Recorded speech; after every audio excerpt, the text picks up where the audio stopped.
tiwala natin ilapit sa Diyos ang ating mga pagsusumamo at panalangin. Idalangin natin.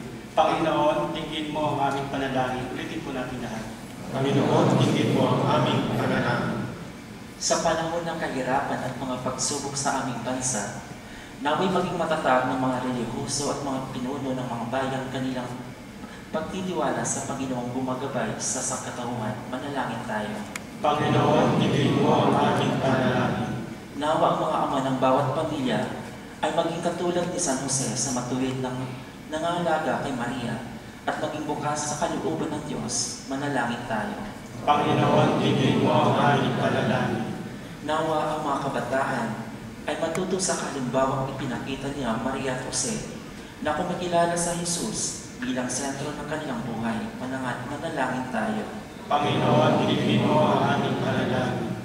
Nawa maibsan ang kalungkutan ng mga Pilipinong malayo sa kanilang tahanan at pamilya ngayong Pasko sa tulong ng mga panalangin at pagmamahal ng mga kanilang mga mahal sa buhay.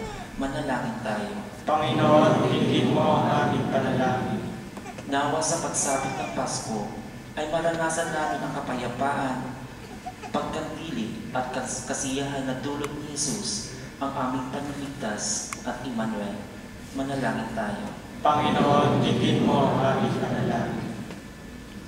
Ama naming makapangyarihan, pakinggan mo ang panalangin ng iyong mga lingkod sa aming pag-asa at paghihintay sa pagdating ng iyong anak.